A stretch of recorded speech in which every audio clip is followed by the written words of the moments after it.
우리 쓸 수 있었어. 우리 아까부터 이상하다.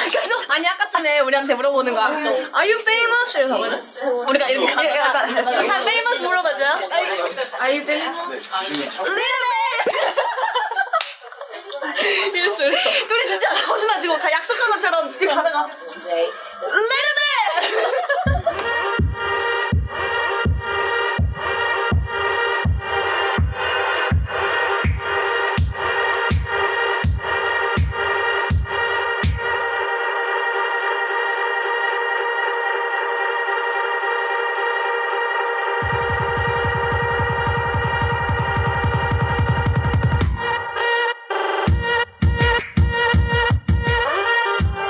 Buenos nachos, amigos, and welcome to another fantastic episode of Hallyujuku. I am Petey Rave, your man with no plan.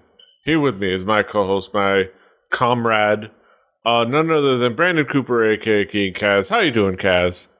Swagging back into action. Hello, and how are you? Mm-hmm. Bienvenue. Swagtastical. Yes. We are here gathered to talk about East Asian pop culture. And of course, we start off. Our A block is what's new, and the main thing that's new that just dropped, hot off the streets, street official. We got street banger. Yeah, we got the new BigBang. We of course just freshly released because it's the first of the month. Grab your. It's the first of the month. Grab your BigBang and get cups. I don't know. And we got a new BigBang off of the A. Speaking of A block, off of the A album,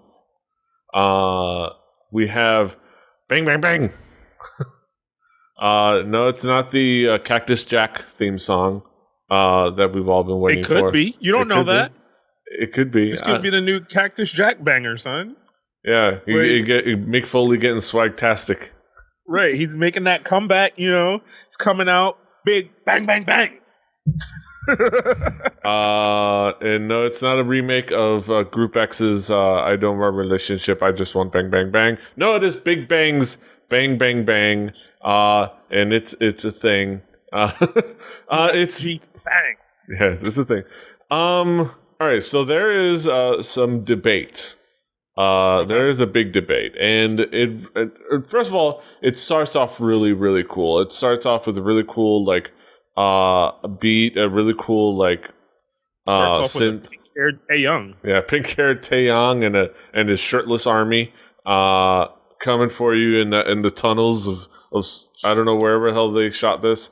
And then it's topping a cowboy hat, you know, that keeps that high energy.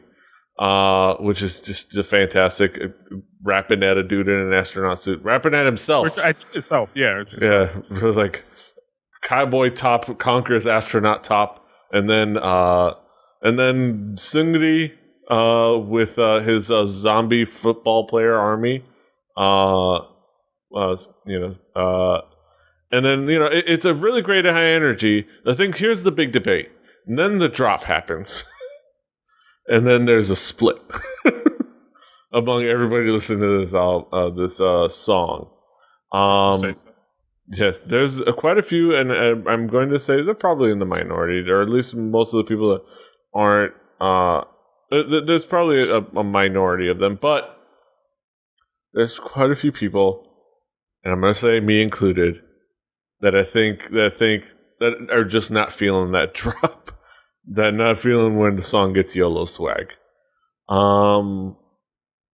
What did you think, Kaz? What was your impression as you started to play the song, and then as it went through the song and the video? So my initial impression of it was, I was like, okay, this is legitimately at this point, this is the club banger, right? That's what it felt like. Right, like this isn't not necessarily a throwaway song, but this is the one that of all the places that it's gonna get played, it's gonna get played in the club the most. You know, Like that's, I think that's what this song is meant to do. So listening to it, going through it, I was like, because that's what the beat feels like, right? It's like the song that you're not really paying attention to, but you're like, oh, what the fuck is that? Like, oh, is that what we're doing right now? Yo, we're getting on the dance floor. So you do that,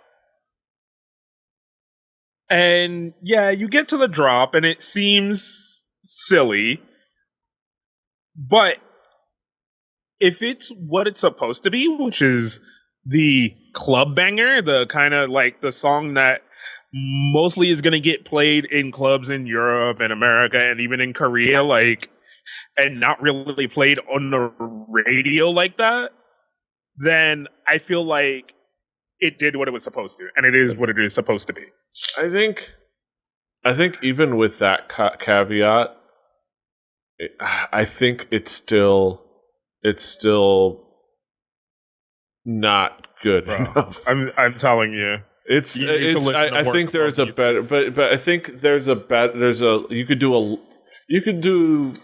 It is just about the worst thing they could do. They could do with that moment. There is 1,000 better ideas for that drop for that exact purpose, and just a very lazy trap beat, and just going bang bang bang is not that.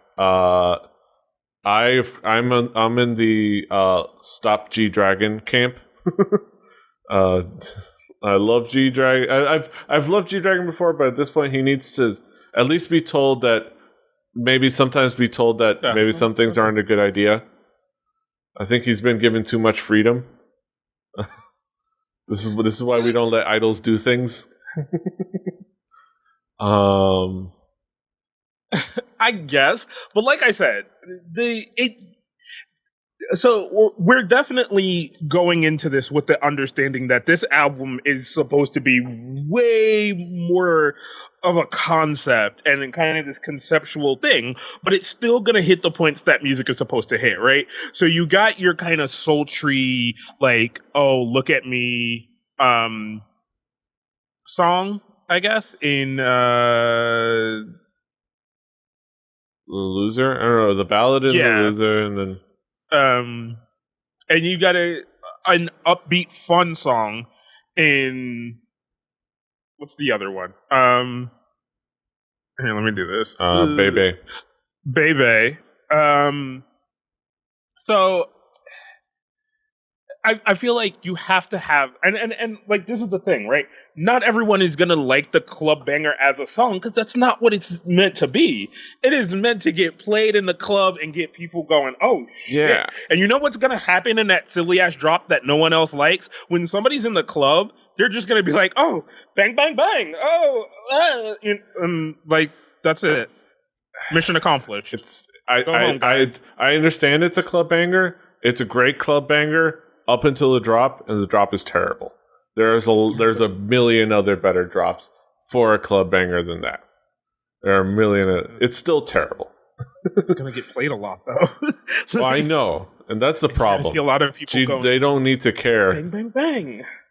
I'm bang. It's just like that's what you're gonna see. That's what's gonna happen. You're gonna get in the club, and then people are gonna be like, bang, bang, bang. Like, we're gonna be like, hey, all right, bang, bang, bang, all right. And then somebody's legitimately gonna go bang, bang, bang, and then the club's gonna clear out. And then, at that moment of the night. Yeah, I think that we're on. I think that pretty much kind of sums it up. I think it is. I wanted more. And I wanted a more consistency. I think it could have been if they had kept that energy up and carried it a little bit more consistently into the drop, and then flowed you back into the high energy verses better, rather than such a lazy ass hook. It would be a lot better song, and even especially as a club banger. Yeah, I think that's it. That's all we could say about. I think we weren't going to do a full Hallyujuku talks for that because it wasn't the first song released in 3 years. So we will probably have a Hallyujuku talks at the end of it all. But we had our first impressions. We're probably going to cover each song as the first of the month rolls around. We'll get that new BigBang welfare check, that BigBang welfare check for K-pop. But we're gonna move on to new music. Kaz, you've got some new music that caught your attention, right? Oh wait, do I? Yeah. Okay. Yes. No, I do. So there are some things that did catch my attention. This one is Loco. I don't know if it's from his album that he put out. I didn't check. Yeah. But it's called High. And I enjoyed it. I'm enjoying Loco more and more as I hear him and kind of get to learn his style. Oh yeah, so it is from Locomotive. So I don't know. He has a kind of interesting style, and I really like it. This video is also really odd. Really, I should say that. Yeah, it's kind of a little bit insane. The song's called High, so they do so much to make it such an obvious reference, yet without stating things blatantly. Because unlike us here, they can't be so blatant about the fact that they smoke weed. Because in Korea, that's no. Like here, and people need to understand. In America, it's illegal. In Korea, it's fucking illegal. and there's a difference. Like, and here it's not even illegal everywhere anymore. In Korea, it's still illegal everywhere. And it's still not even liked by the general public, and it's still considered a heinous crime. But Loco's pretty obvious about the fact that he likes to smoke weed, and that's kind of hilarious and awesome. And I will give him credit for that. And the song is cool and interesting. It has a different energy to it, and the video is just insane. And with the partiness and the 19+ness of it all, and the drinking and the smoking, the hookah or whatever it is. It's a thing that happened. Yeah. And I mean, like I said, pay attention to it more for kind of the musicality of it, like the kind of really interesting lyricism and interesting musicality of it than the kind of silly boasting. Because I mean, there are a lot of rappers here that I really enjoy that have silly boasting, but goddamn, they are such amazing lyricists and amazing rappers. And Loco's kind of one of those guys where I look up his lyrics and I'm just like, holy crap, that is a really interesting line that he put together, of just words, and you start to realize sometimes why things are art when you don't understand why they're art. Still poetry. It's just poetry of lyrics. Yeah. But yeah, that was Loco. What else do you have to put forward?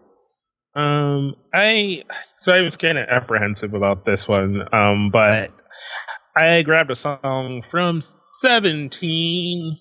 This is their debut song. Called 17. Adore You. Yeah, this is they're finally debuting after 3 years. I wasn't sure about picking this song either. But yeah, 17, their debut track after 15 years of being in training or something. Yeah, and the reason I picked it because there were a lot of parts of it that I enjoyed, but there were definitely parts of it I didn't enjoy. Yes. It's I think there's a lot of it that is likable, but there's a lot of it that is all the reasons why I don't care about boy groups. There's way too goddamn many of them. Yeah, no, there is legitimately very specifically too many of them. Yes. it's just like I don't know what to do, and I feel sorry for their fans for trying to pick like who they love, like or like even legitimately wanting to care. Because once you get over like 5 or 6 people, I'm just like, yeah, what? And you expect me to remember people's names? Look, bro. Yeah.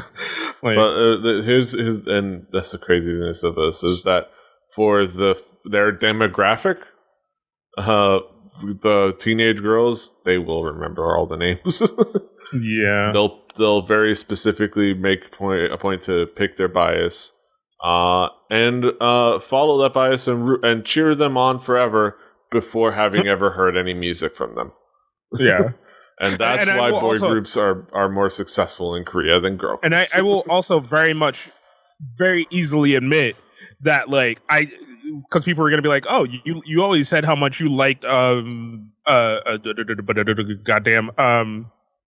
EXO? Super Junior. Oh, Super Junior, yeah. Or EXO. Like, yeah, I like them, but I can't remember any of their names. Like, the only reason I know Luhan and Chris now is because they had drama about them leaving. So once this group has some drama about one of their members, then I'll remember that member's name. Yeah, the only reason I remember the names of the EXO members is because I like to keep track of that battle royale picture, courtesy of G Buster. Shout out to G Buster, you the real MVP. Yeah. And I know all the names from there, but it's the only group. And I do not know how many people are in Super Junior at this point. Like, I know Shindong, I know Henry, and he's only in, like, one subunit. And I know freaking Kyuhyun, and then there's Heechul, because he's on the Style For You. And that's only because he's on a show with Hani. And I'm going to notice when somebody who's on the show with Hani. Because, Hani. And then there's other people. Captain America Ice Cubes. Yeah. Moving on. But moving on. It's everything that it's supposed to be. The song, the video is good, if a bit disjointed, but yeah. Moving on. Last song. So, back to hip hop. Last week we had a song from Yankee featuring everyone. Now we just have a song just Yankee. Yeah. Called "Spell My Name Right." And I just thought it was a good straight up Korean hip hop rap song. Yeah. Like I definitely like this better than Loco's song. But yeah, this is a good track. Yeah. I'm not super sold on the visuals. Yeah. Like Yankee's doing some really artistic stuff over there. Okay. But I really did enjoy the music. Like, I mean, like, sometimes just straight up just rapping, like, just going fucking at it, dude, is like, it is one of the things that just makes rap what it is. It's just like, listen to me fucking flow for fucking 4 minutes, like. Yeah. Yeah, it does. It's a really well made. Like, I like the beat. I don't mind the visuals. It's just it's eye catching. I like that.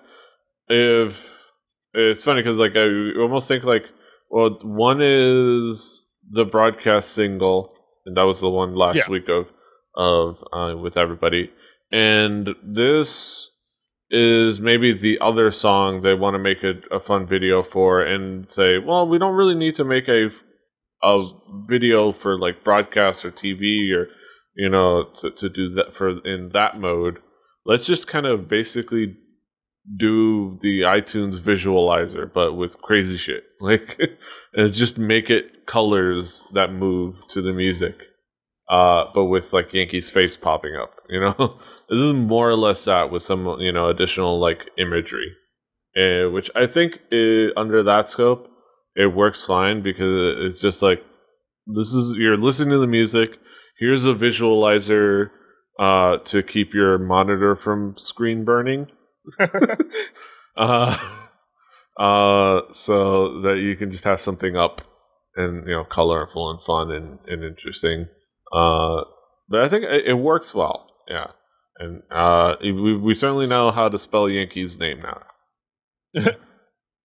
Yeah.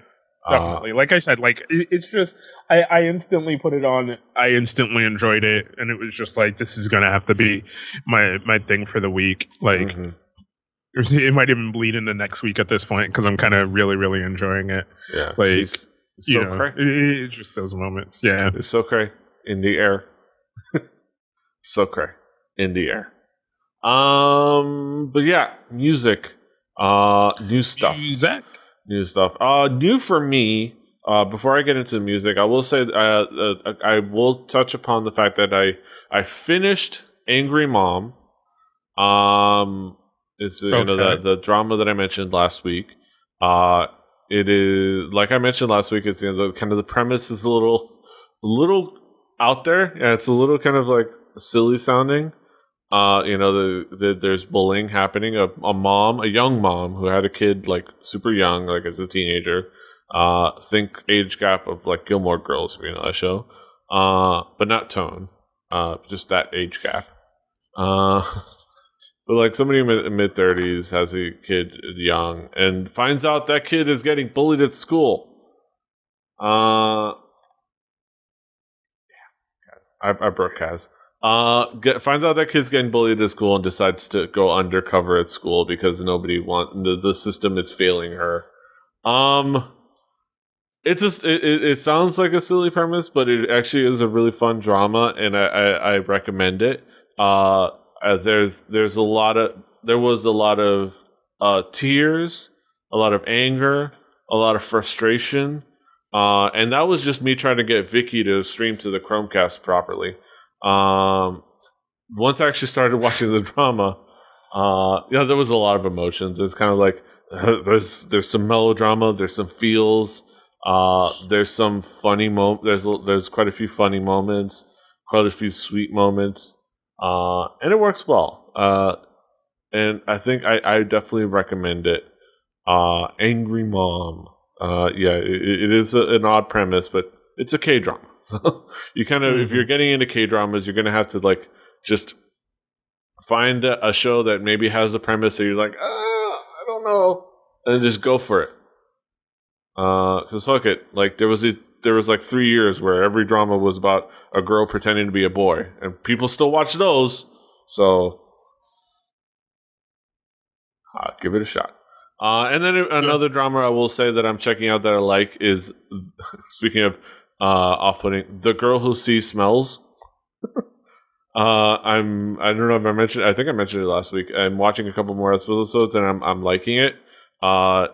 You'll find it on Drama Fever as Sensory Couple, because it was like a working title that they worked back to the original webtoon title. Which, by the way, I think it's now the trend in K-dramas. There's like if there's a webtoon, chances are if it's somebody successful, somebody's going to make a K-drama at this point about it.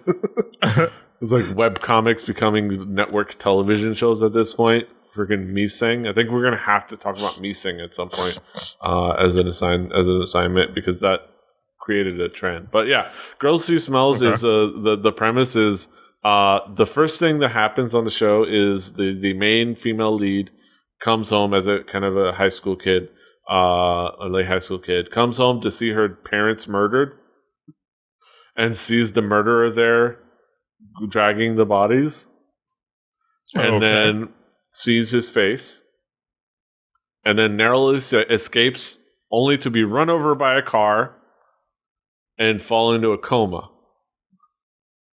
The male lead, his sister, was in an unrelated accident on her bus and had minor injuries, had to go to the hospital.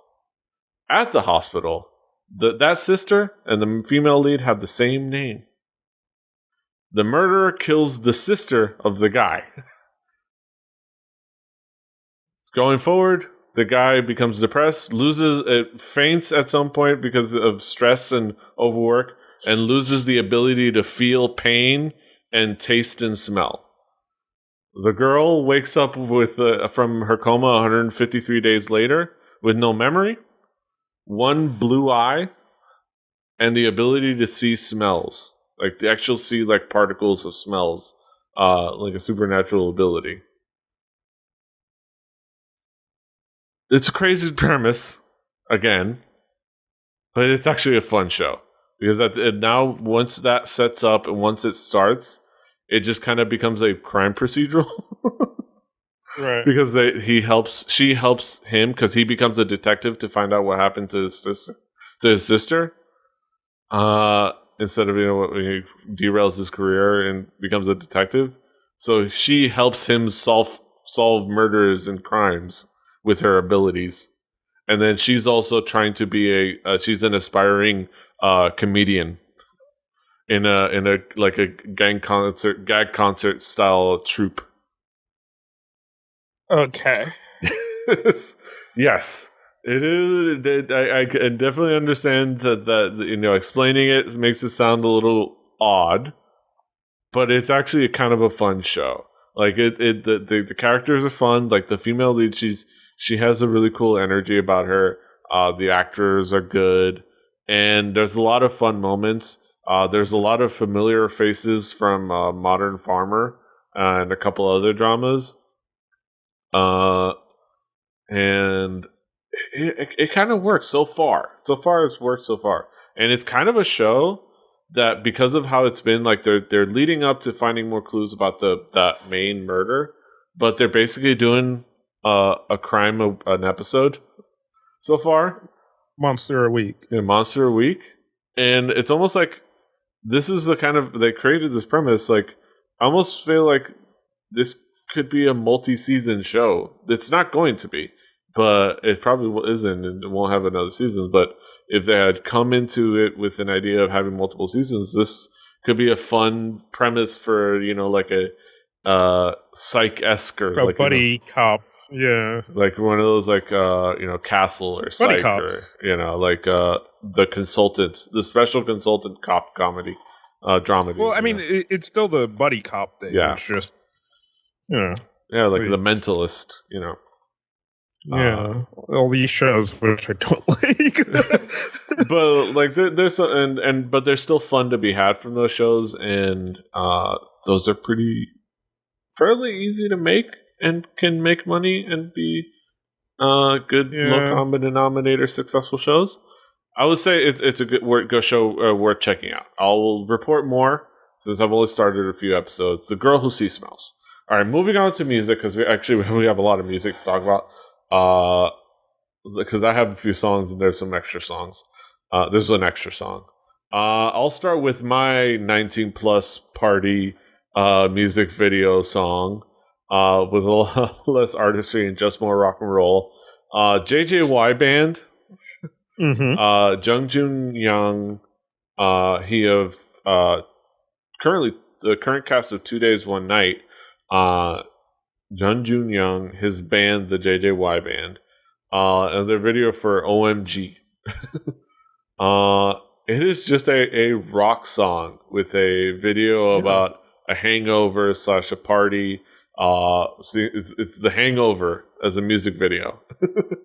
And he's just kind of wandering around, seeing what happened to everybody and remembering the party that happened last night. And there's a lot of revelry and there's cleavage. It's very like visually and musically, it had a very 80s pop punk feel to it. Like, like pop rock.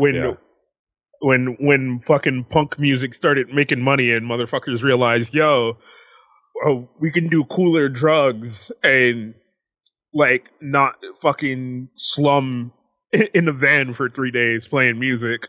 But it had that very much, the kind of classed up but still party, like fucking rough and tumble punk style to it. But I don't know, I enjoyed it. Rock, yeah, it was a fun song, and the video was certainly something. And just kind of like a straightforward rock and roll song. I like the fact that it's not rock and roll, hard rock song. The fact that he just kind of went for it. I think we'll have to. This is what the first step to kind of breaking through a little bit of like more open sexuality, and then we'll be able to from there step it back to being mindful and other things and work it, being thoughtful, but sometimes you need that push to kind of just break through and just like, hey, sex is a thing that happens, and we can talk about it and show it, and things are sexy. But that's it. Fun song, fun video. Moving on to I'll go pause because I don't want to carry over any of the sexualization into this discussion. But I guess a follow up, a comeback from CLC with Like or Kunkume Like, and this is just a kind of a straightforward, cute girl group video, and with actually a pretty cool song that I actually kind of liked.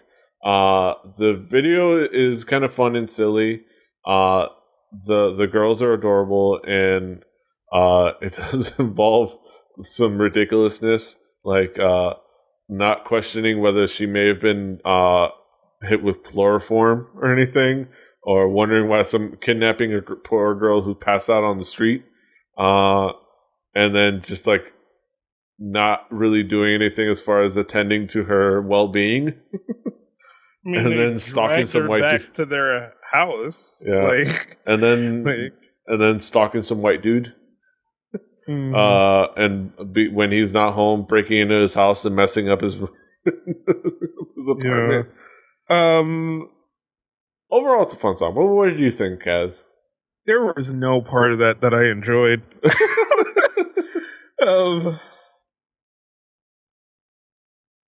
I didn't think this could exist in the world, but that song was way too cutesy for me.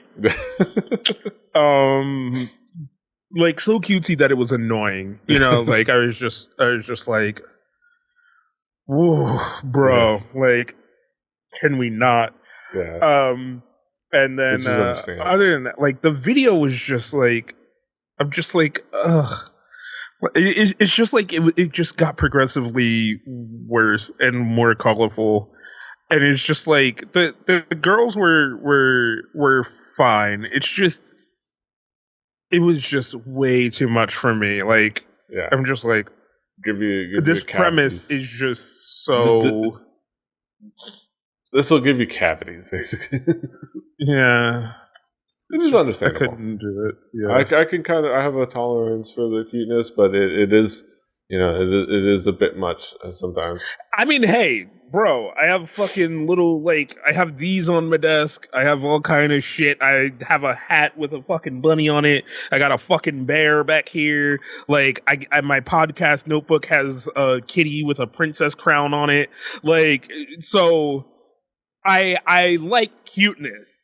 There's just a point where sometimes you're trying too hard. Yes. To be try hard cuteness. This try hard is not exclusive to the YOLO swag crowd. You can be a try hard at something else. Yeah, you can be, and that's what this was for me. It was try hard cuteness, and I just wasn't. It just didn't feel genuine. Not that any fucking adorable fucking video is genuine. But this legitimately just was just like, no. Understandable. I find some enjoyment, but it's definitely your point is understandable. And we'll move on from there. Another cool, I think, a cool song was something that I came across. I saw it on One K, or I think I saw it on Reddit. But Eddie Kim, and Solar of Mamamoo. With their song Coffee and Tea. And it's just a kind of a perfect for the Korean general public coffee shop music. And it's catchy and fun, and the video is nice and pleasant, and it makes you want to, you know, freaking grab yourself a caramel macchiato, grande caramel macchiato, or like a s'mores frappuccino, or just go basic, just a nice Americano. Just, you know, keep it simple. Maybe a little cake or like a pastry. And just sit in a coffee shop and I was gonna pick this song, but then I saw you had already picked it. Like, man, this song is just so smooth and so chill. Like, this may be my new Hearthstone song that I just put on repeat. Just, you know. and just wreck Puss to this song. Like, and then followed up with Puss. But yeah, like this is just kind of fun and cool and chill and catchy, and like it is a macarons and macarons and skinny lattes in musical form, like and there's nothing wrong with that. And I love anything with anybody from Mamamoo, especially a fantastic vocalist like Solar. yeah. Like it's just and Eddie Kim is fantastic, and it's just such a good song. There's not much more to say about it other than it's just a really cool, catchy, cute, fun song. Like, and it just works well. You just put this on, have a little sip of coffee, chill out, write a blog, work on your manuscript. Just do your thing. Push up your lensless glasses. Yeah, do your thing. Go check it out. Last other kind of bonus song. Speaking of, all right, when we do this, right? I mean, I'm going to need you to specifically work through this for me. You're going to have to be on that pause button a little quickly. Yes, because I'm gonna rant a little bit. All right, so so the last thing, not really either of our picks, but it's just something that happened, and we noticed that it happened. Yes. So Speed is a group that is known for a couple of things, and the main thing is that it is the former home of one Taewoon, who many know as Zico's older brother. Zico's older brother, Taewoon. He was not just a leader, but kind of the primary songwriter, much like Zico is, kind of playing the same role. And that is this group. At least it was until like March of this year, when he decided he wanted to go ahead and have his solo career. Part of which is going to be his upcoming appearance on Show Me the Money 4, where he's going to be judged by Zico, which is going to be hilarious. And it's like, and Zico's young, so it's like Zeke, don't Zico, just Zico, that moment of young, you're terrible. It's like, or more like he goes like Zico, okay, and then he brings him on his team, like, but you want to have to talk about this at the dinner table? Like, no. Yeah, you got it. I'll tell Mom. But yeah, no. But yes, let's talk about this. Let's talk about Speed. Speed. All right. So now freshly without Taewoon.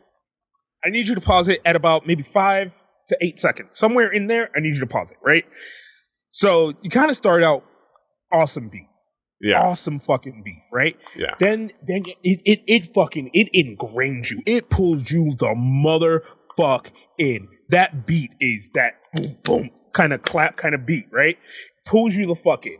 You see the kids walking down the street, fucking black bandanas. This dude is tying it around his face. You think we're gonna go somewhere with this video, right? I'm like, holy shit, we're going on a motherfucking adventure, right? Like here, we're going on a trip on a big red rocket ship. Right. So I'm excited for this, right? I think like, all right, it's gonna be some gangster ass boasting ass shit from some pretty ass Korean boys, but you know what? The beat is carrying it. I'm in. 6 seconds and I'm in. Then we get to about 9-10 seconds in, and you're on motherfucking Heelys? You're on fucking Heelys doing fucking tricks and shit? No, there is nothing, and there has never been anything in this world or any other. I don't give a fuck. You can create a wormhole to a parallel motherfucking universe, and I will explore each and every one of them with you like there is motherfucking Sliders, which was a great show on Sci-Fi before it became Sci-Fi. And we will go, and we will go through every parallel universe, and we will find that there is nothing exciting about Heelys. Then, The third thing, right? I will give it to you. The choreography, on point. Except for the fact that you used the motherfucking Heelys in your choreography. No! Stop it. You had me, you had won me back, then you lost me again. Now, back to our fourth thing, right? You get to a certain point. Are you stalking that girl? Really? Of all the things you want to do for your first time out, you gonna stalk a bitch. You gonna follow her the fuck home and just look like a creepy ass motherfucker with your boys just appearing out of nowhere like they ninjas and shit. No, motherfuckers, you wear Heelys. There's nothing ninja about you, okay? Everybody knows you're coming when you wear Heelys. Like, you are not going to the skate park with that shit. I'm sorry. But in the sense of the music itself, the music was exceptional. If you did not serve up this trash set of a motherfucking video to me with fucking Heelys in it and stalking, and then just like at some point I think they drugged her. I have no idea what was going on. I was very confused. You lost me in a lot of this. But just no, just like you just I don't understand anything. I was just like, there was mass confusion. There is a lot of mass confusion. Because then there is a part where it was like, maybe she doesn't see him. Is he deaf? Is he some kind of weird experience for her? And if he is, why is he riding Heelys? Like, everything came back to the motherfucking Heelys. If you just left the Heelys out, I would have been with you. I would have been with you through the whole thing. I would have rocked with you. I would have defended the fuck out of you. I would have been like, nah, they rock. There's nothing you could do about it. But no, you fucking rode Heelys and you stalked a girl. Or at least that's what it looks like. Yes. Yes. There's a lot to, like, pretty much everything you said. There's a lot and to, there's also a Diamond Club symbol back there. That was the other thing I meant to mention, but I never got around to it. Yeah. It would represent Diamond Club. There was a lot to like. The beat, it starts off really well and it has a great energy, but then they ride on Heelys and you stop caring. And everything else stops being important or interesting. I think that pretty much is what summed up in the Asian Junkie review of it, where it's like speed, will be the unintentional comedy winner.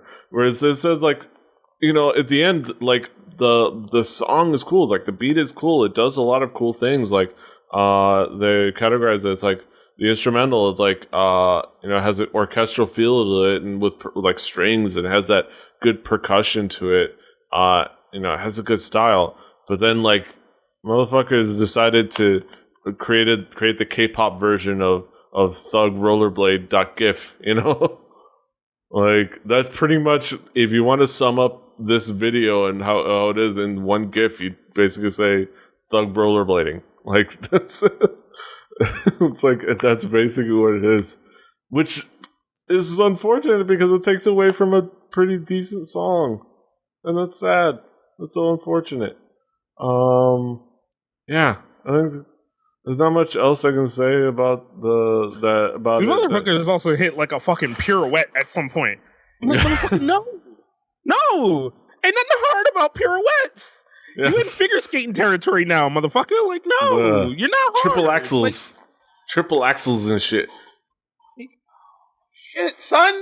Like, you done fucked up the whole hood. Like, no, there ain't nothing swag about that. You at minus 100 on your swag right now. Like, yes. you ain't even on Team Turn Up. You can't do nothing. Like, we can't do nothing for you. There ain't no bringing you back from that. You the fucking laughing stock right now. Everybody looking over there pointing at you. Like, you thought fucking G-Dragon was gonna take it with the fucking bang, bang, bang. And now G-Dragon looks like a motherfucking genius because you motherfuckers over there riding Heelys. Yes, exactly. G-Dragon is sending the... God damn it, there's the triple axle right there. The triple axle in the middle of your choreography, and you're trying to look intense. I think that pretty much puts the perfect bow on it. It involves triple axle on Heelys. I think like motherfucking Heelys. I can't save this. I cannot say, as much as I enjoyed that song, there's no way to fucking save this, because any argument I have, I'm like, nah, man, but the beat went hard though. Like anywhere I go, I like, let's say for some reason I'm in the ghetto or the hood, and I'm trying to explain to somebody, like, nah, you know what I'm saying? Like, Korean music is real good, you know, like there's a lot of, you know, just real sophisticated shit that happens, even down to the boy band level. And somebody gonna be like, is that some motherfuckers that was riding Heelys? And I'm like, yeah, you got me. You know, you got me. Like, you know, like I go to some like some awesome DJ, and I'm like, yo, can you play that new speed joint? You know, like I want to dance with my lady. You know, I want to hear that new, you know, because it goes in, and you're gonna be like, talking about that group that with the motherfuckers with the Heelys, and I'm like, oh shit, damn, yeah, they was riding Heelys though.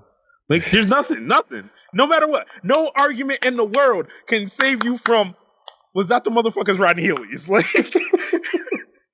You're gonna be at the K-pop booth, like, oh shit, let me get that speed jersey, and they're gonna be like, you want a jersey from the motherfuckers riding Heelys? And you're gonna be like, oh shit. never mind. And then everybody looking at you like, really? They was riding Heelys though, and you're like, what? Damn. All right, I'm gonna go over here now. Like, you're just done.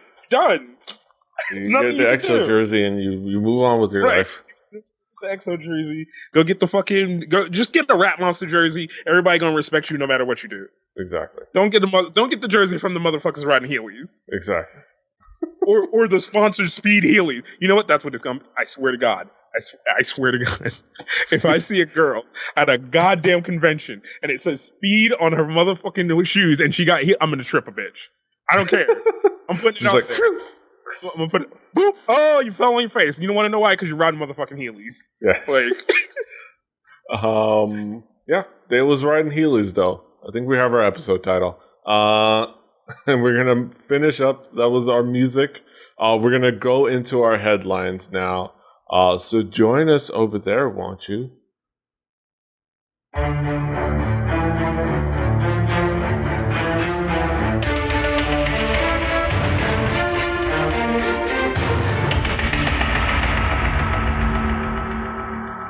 Alright, we're back in our headline segment. You can tell by the change in overlay. We are talking about some interesting headlines and topics. One topic, I guess not so much headline, but a cool video that I found. I don't know if I ever linked it to you. I don't think. I don't know if I got a chance to watch it. But it's a really cool, interesting, I guess, rant. She puts it as rant, but it's a good explanation of something that I've complained about. I think we both have complained about it on this show, and almost kind of made me second guess myself and made me realize something. Why FX don't have an official fandom? Of courtesy of Infinitely in Spirit SY, she kind of goes into an explanation and brings up a lot of good points as to why FX doesn't have a fandom name. Like, you know, EXO has XOL, even though it's still exotics to me, damn it. Red Velvet's gonna have one at this point. Super Junior, of course, have one. Girls' Generation have so-ones. You know, and the complaint keeps coming up on this show included about why, you know, FX kind of got left behind, and she makes a lot of good points. It's an 11-minute long video, so buckle up. So because you're gonna be here for a minute. Yeah, for 11 of them, and she kind of goes into a couple points, and I think if I were to summarize it, her main points are, you know. Fandom isn't necessarily something that you want to be in anyway, because it's like believers. Fandom is something a lot different in Korea, and FX is a different enough group in SM's approach to them that they don't want them to have the kind of almost kind of burden of what's expected and what's the weight, you know, kind of the perception of fandoms.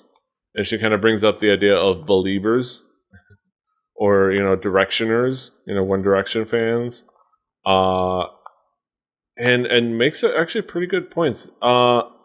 Did you get a chance to watch the video? I don't know if you did. No. I don't think you sent. I don't remember you sending this to me. Yeah. I didn't get a chance to send it to you. In fact, why don't? Are you watching it now? I am kind of skipping through it, and like I said, or like you said, I didn't say shit.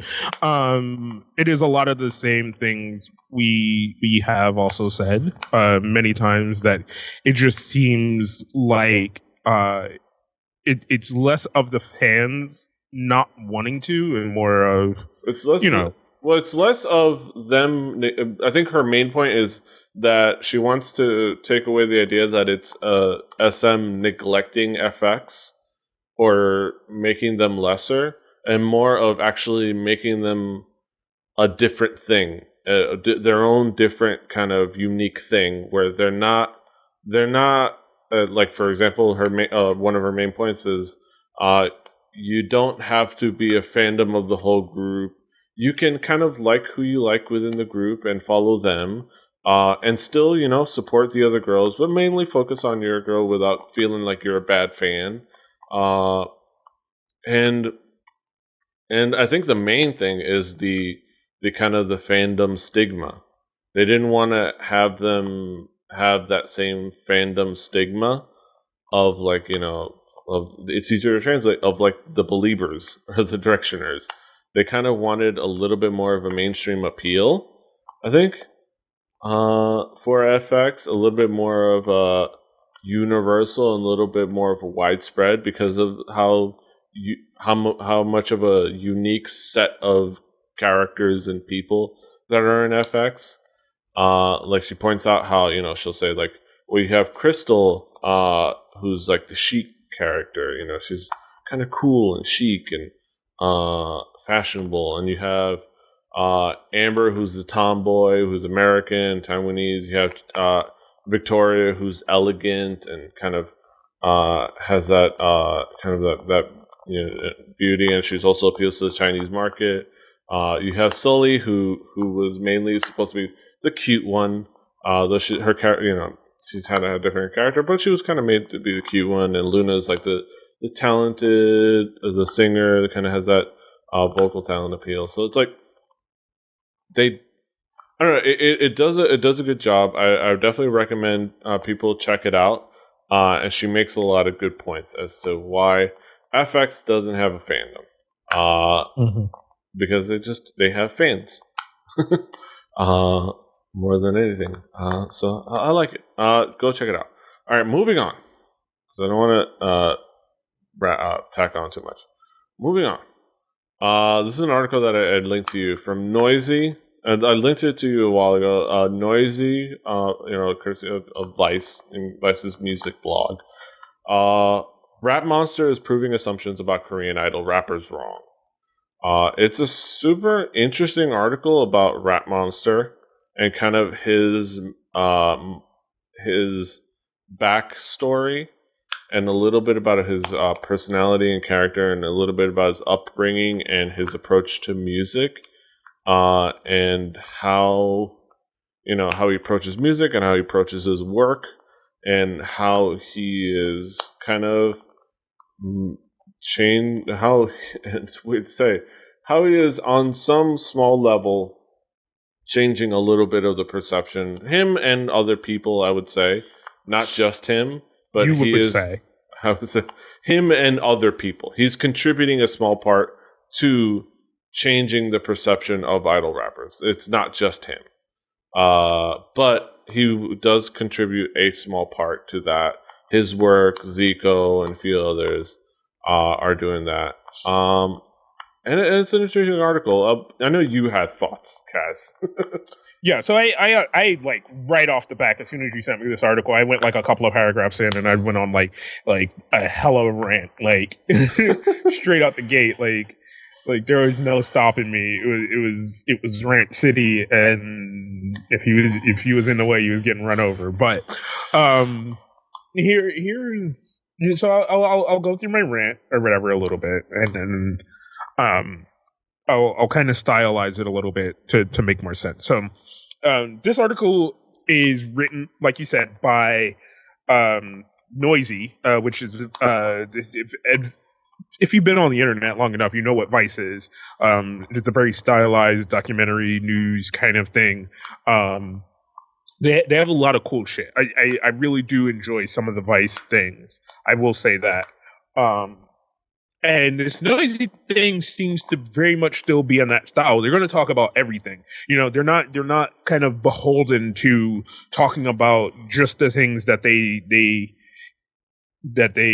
feel like everyone's already going to know. You know, that's the thing I'm kind of always appreciated about Vice is whoever is their writer, whoever is their, you know, creative person at the moment, they're going to talk about a thing and they're going to talk about it really in depth and really well. And that's usually the video shit. So I watch a lot of the video shit from Vice. So coming into this, I hate when title of an article makes assumptions that the article itself doesn't make. Right? So the title of the article is Rap Monster is proving assumptions about Korean idols wrong.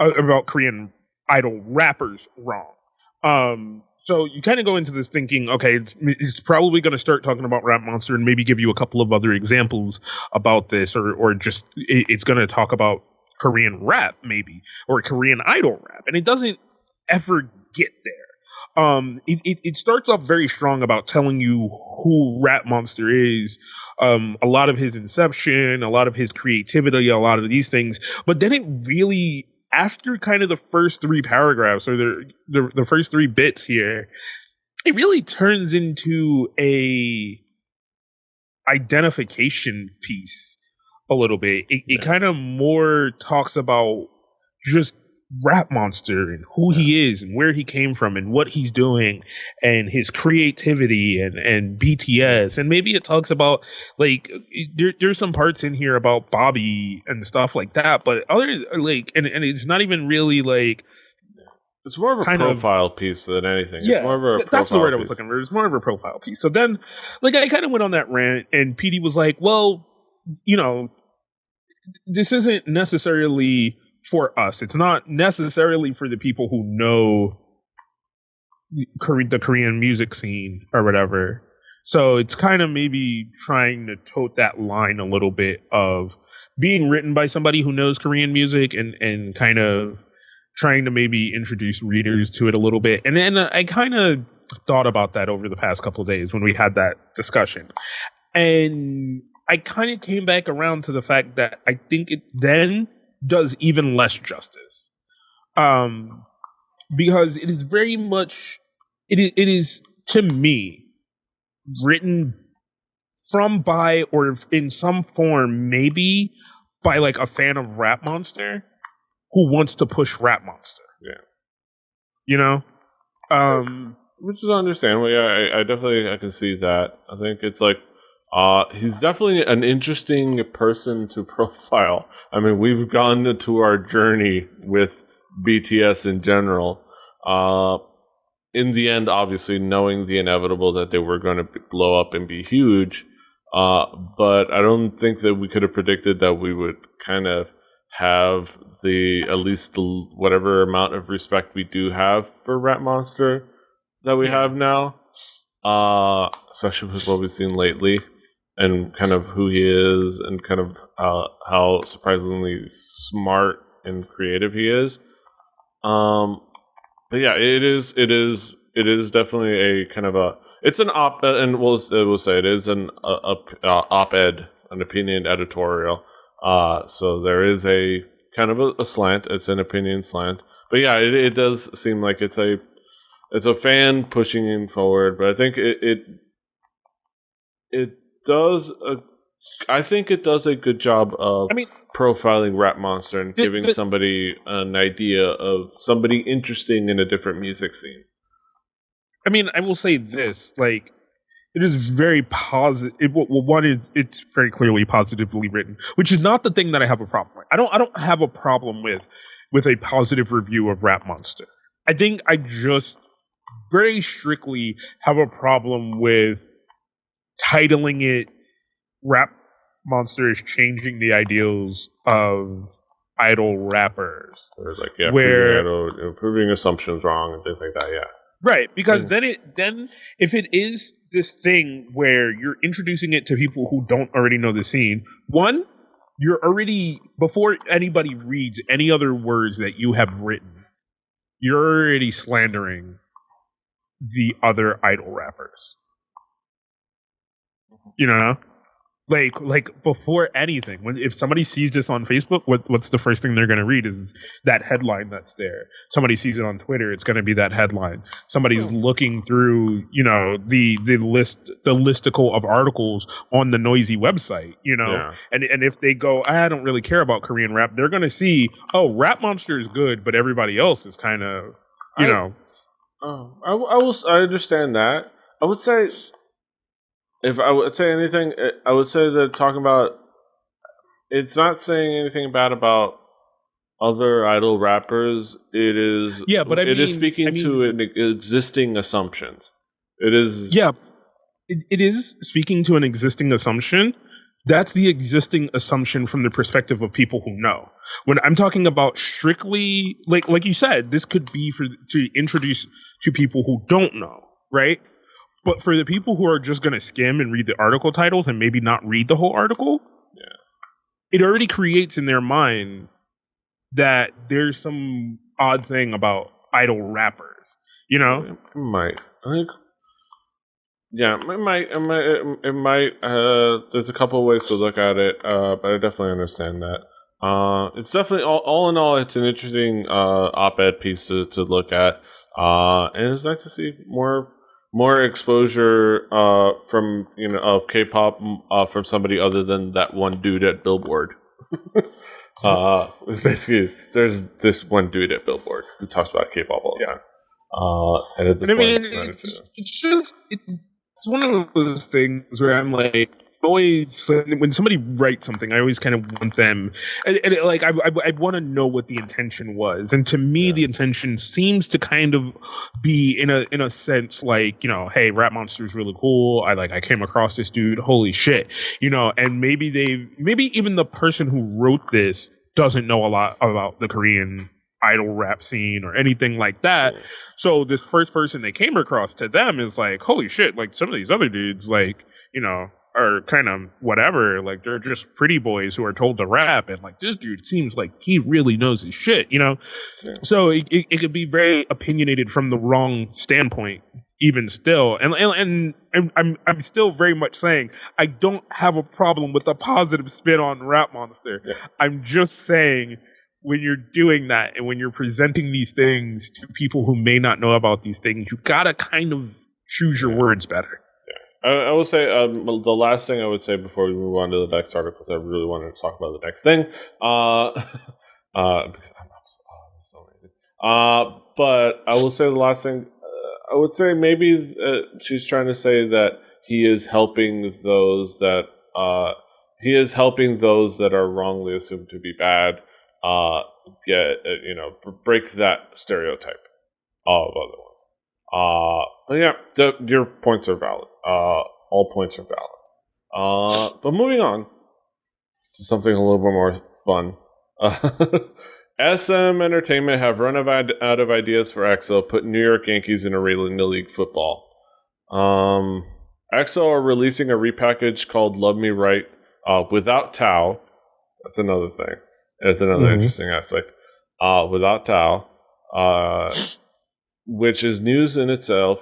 But the thing that's impossible to avoid noticing in the teaser picture is that SM Entertainment put them in the locker room while wearing the hats of Major League Baseball franchise New York Yankees while wearing football uniforms that look like second-rate knockoff shit you would see in an Arena League football.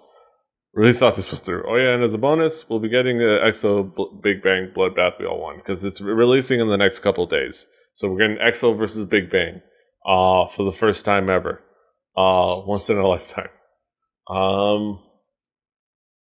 This is hilarious. I will say I already gave my comment, and it's officially my second featured comment on Asian Junkie. I did say that never has the competition for the junior varsity team's kicker spot been so deep.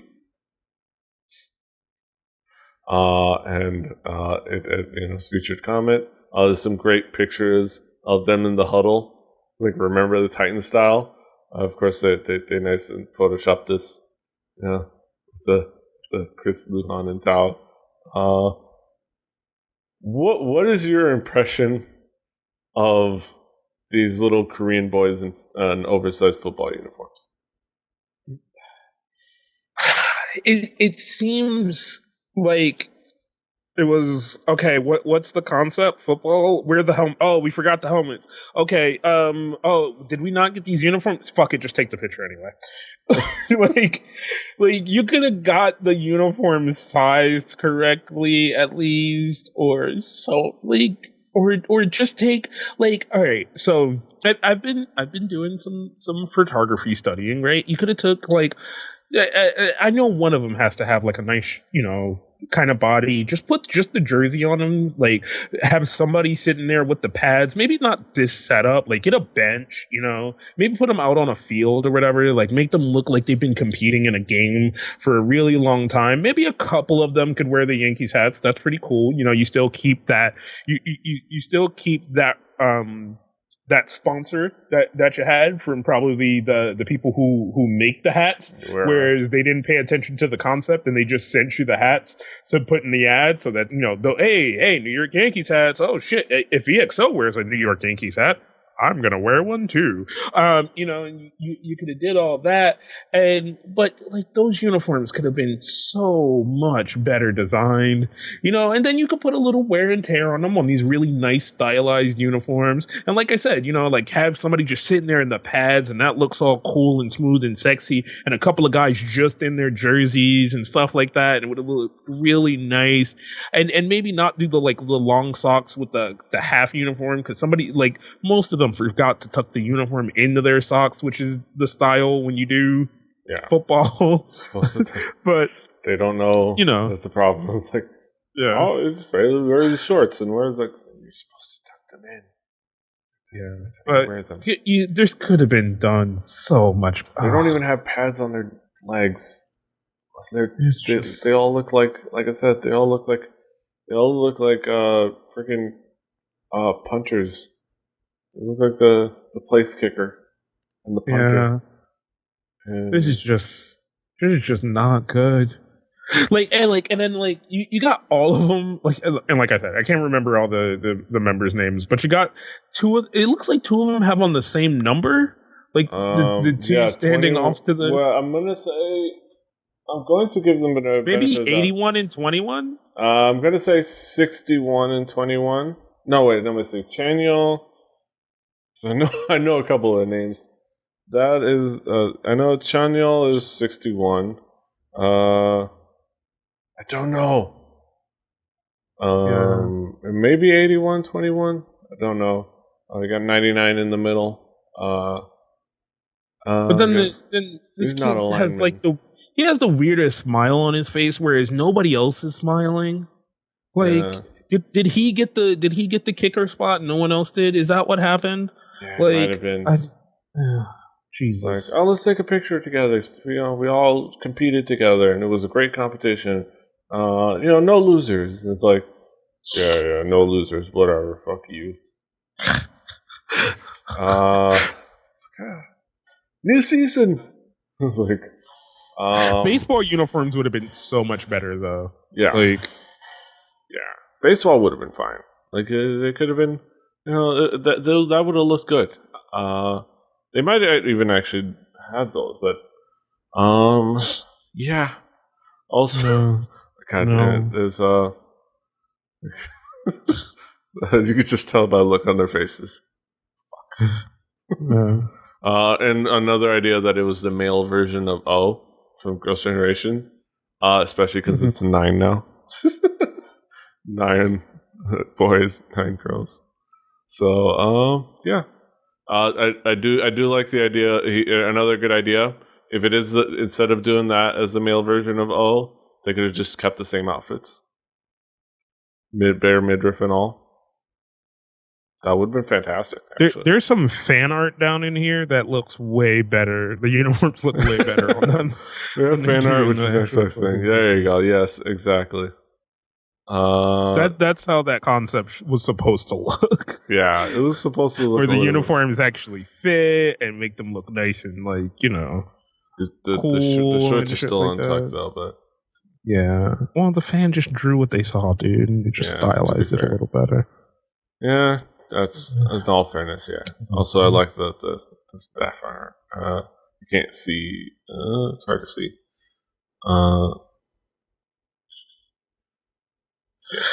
Yeah. So, moving on with our lives. Mm-hmm. Moving on with our lives with a couple other random little things. Great We're in moment. the fan art now. Right, no, just keep moving. Just keep going. Let's keep going. Let's finish the show. JYP hit pause on his performance at a award show to say hi to Lee Min Ho. To Lee Min Ho. Of course, the current boyfriend to Suzy. Also known as Korean Bruce Jenner. Korean Bruce Jenner, because he's slowly transforming. Korean Kris Jenner. That's what he's saying. Kris Jenner. If you've seen those plastic surgery swelling pictures, it's kind of hilarious. Lee Min Ho. This has the feeling, and I watched the moment. This had the feeling of like meeting your girlfriend's dad, in the oddest, most random moment, and just randomly, oh fuck, it's your girl's dad. Suddenly, yeah. Oh shit, yo, bro, ain't that your girl's dad over there? Oh, yo, he coming over here. Yo. Oh shit, damn. Oh, how you doing, sir? Yeah, nice to meet. Yeah, all right. Yeah, I'm coming over for dinner. I don't know.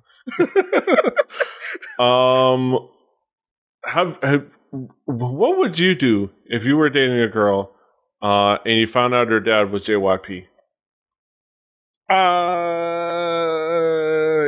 You just got to go with the flow. You just gotta carry your swag, with all the confidence in the world, and you just gotta hold it, just not let it drop. You gotta come in there. You're gonna be like, hey, we're gonna go meet my dad today. All right, cool. Damn, girl, your house is big. Like, what does your dad do again? He's a music producer. That's cool. That's cool. Oh wait, hold on. Your dad JYP. Yeah. And then you gotta shake his hand, be like, oh man, I really love the music. I love a lot of your artists, man. Like I respect for many years, and you just have to try. You have to try with all your might to not ask about the plastic pants. Yes. Like you just can't do it. Like you can't bring it up. You can't do it. Even if he's standing there in the plastic pants, you can't say nothing about it. You just gotta carry. Can't even look. Gotta be like, how you do? What the? Is that? All right, and you just gotta keep it moving. That's the only thing you get is you gotta shake his hand, and in that moment in between shaking his hand, you go, "What the fuck, this motherfucker got on plastic pants?" No, yeah, it was really nice to meet you for the first time. Yeah, no, we've been going out for a couple months now. Yeah, great to meet you. Great, yes. Awesome. Yes. Really great. And then when he walk away, you gotta be like, yo, your daddy wearing plastic pants around the house. Yeah, and she'd be like, yeah, I know. Sorry, honey. I should have warned you. But I figured pull the Band-Aid off. Yeah. But yeah, gotta love. And then he gonna ask you for it. He gonna be like, here, sign this check. Put your name on it. You owe me royalties. You said JYP. I heard you. Like, oh, fuck. But that being said, another fun moment from JYP. Love JYP. Before we finish up, the last thing, super mega important debate. That I want us to weigh in on. It's super with a lot of stakes and a lot of gravitas to it. Japanese squat toilets, great or gross? Mm-hmm. Picture the scene. You're waiting for your number to be called at City Hall or some other municipal building in rural Japan, when suddenly your stomach starts growling and your gut begins to twitch and spasm, and as that super greasy kimchi ramen you had for lunch is pushed at top speed through your digestive tract. If you don't go now, right now, things could get messy fast. So you make a beeline for the restroom and hope that there's a stall for you. Inside the restroom, you charge towards the half-open door. In the end, a layer of sweat forming on your brow as your body starts counting down. T-minus 10 seconds to total evacuation, then it hits you. The stall you're standing in is fitted with not with a luxurious bidet equipped, warms your backside and plays music at you washlet brand of toilet, but an old school upside down urinal built into the floor, Japanese or Korean squat toilet. There's no backing out now. The deed must be done. The question is, how traumatized will you be after using it? And here's the poll, and there's an actual poll. And I'll pick yours as the official choice, and then we'll find out the results after, Sports Nation style. So, Japanese squat toilets, great or gross? These are your options. They're quick, clean, and they keep you healthy. I love them. I'll take my chances, thanks. I'd much rather sit than squat. Or, hey, so long as it's not in my bed again, I'll go anywhere. Where do you sit on this debate? So, okay, I'm gonna take you on a journey of my own. One, this is not a far long journey. It's just around the corner. One, I don't use public toilets anyway. I have in my history learned bladder control. It is essential to being able to go outside the house. But I will say I have stayed in Korea, and in a few places there have been some squat toilets. Normally they're normal toilets and shit like that, but there were a few places. It's like older buildings. Sometimes it's when it's like an older building, yeah. Yeah, so I will tell you my first experience with one before I make my choice here was I walked in and this is kind of weird because we were near like the city hall, kind of where all the official buildings are because of what me and my girlfriend at the time were there for. So we left that.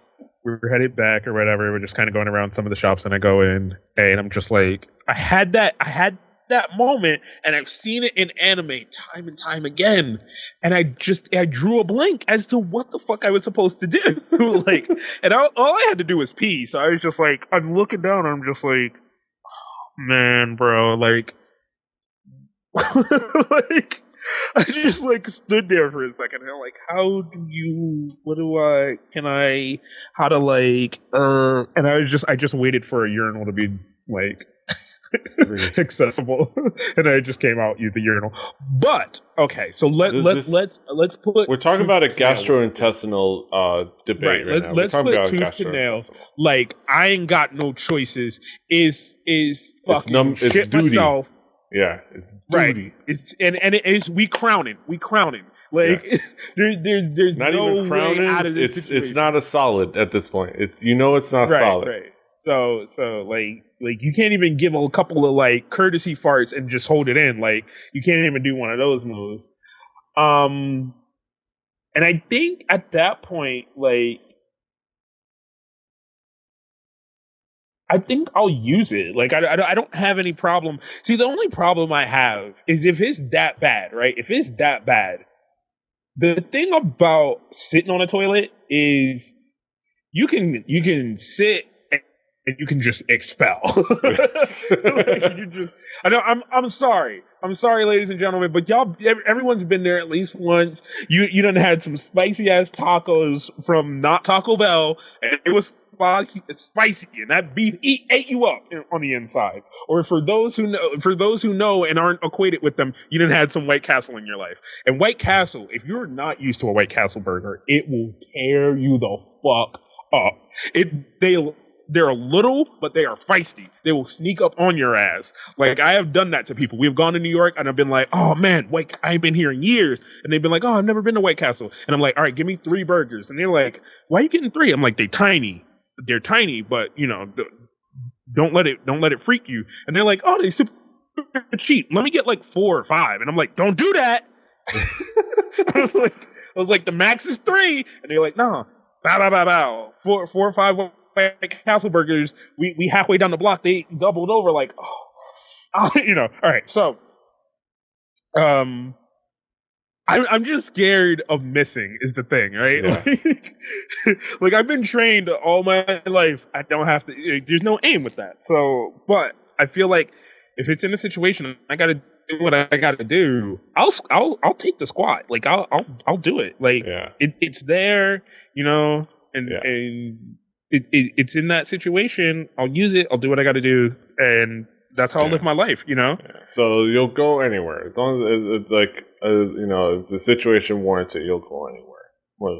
Yeah, I'll pick the first one. They're quick, clean, and Like I You know wouldn't the say other you one love is, them, but you'll do it if it's that situation. So the right, last one. and I don't like the third one only because like hey, so long as it's not in my bed, I'll go anywhere because I won't go anywhere because that's taking it to the streets in a sense. Like, and I ain't shitting in the streets.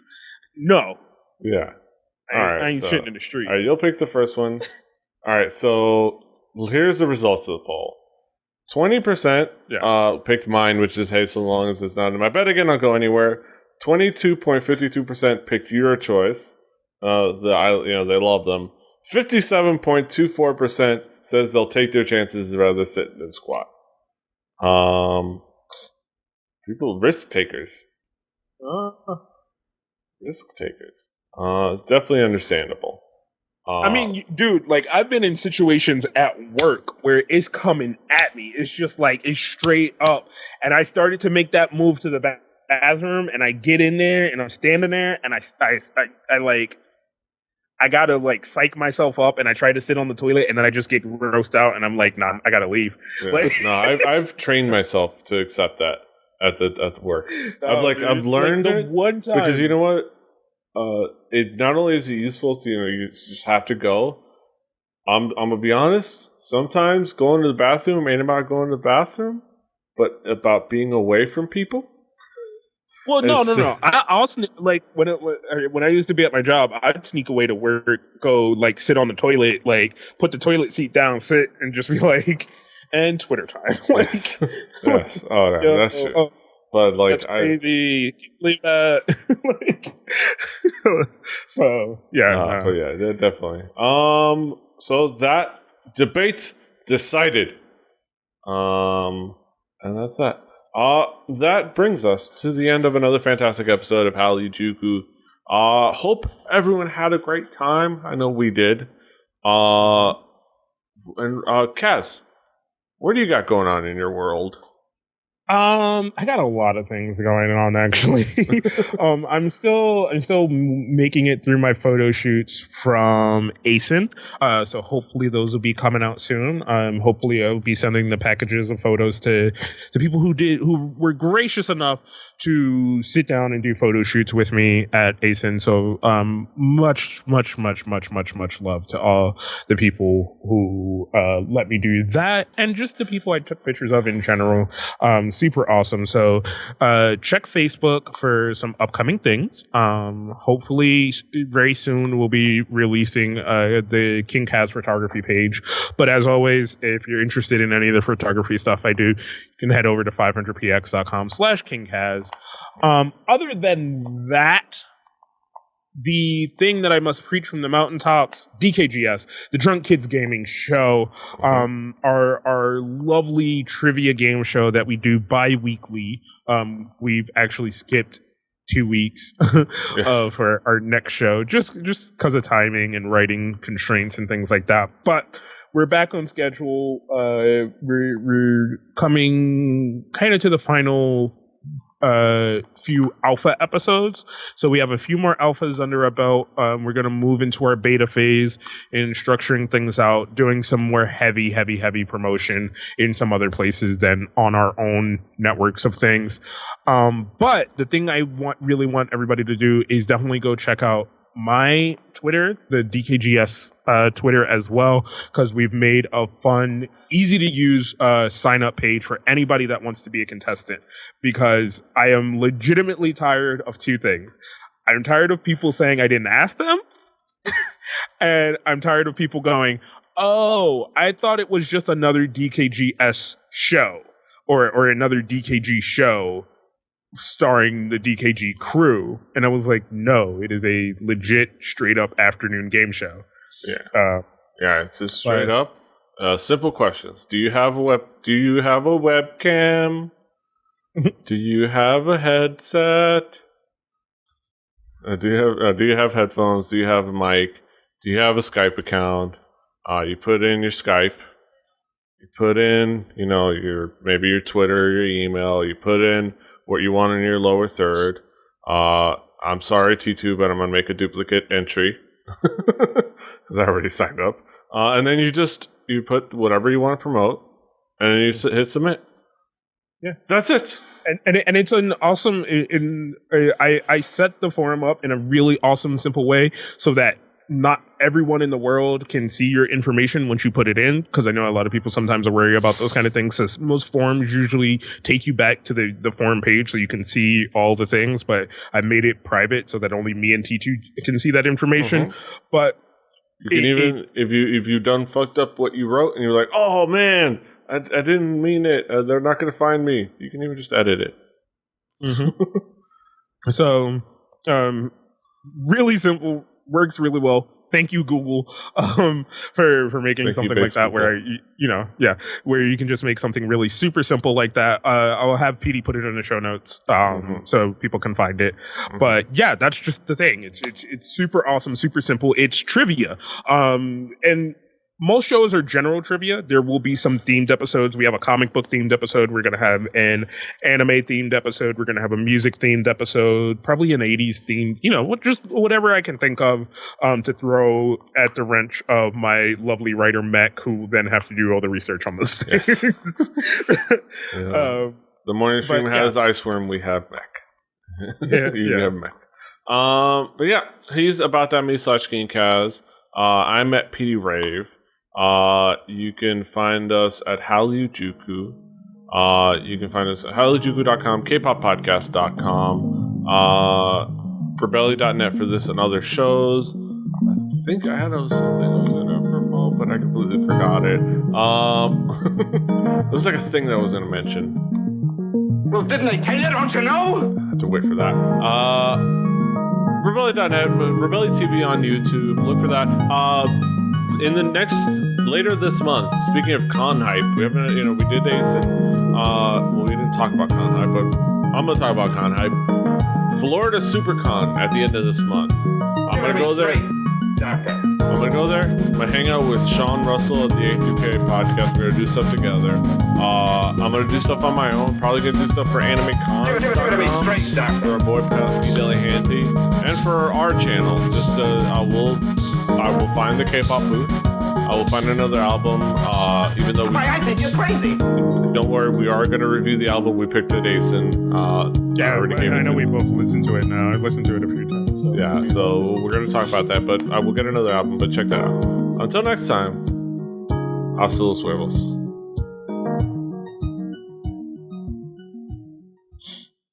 Diamond Club hopes you have enjoyed this program.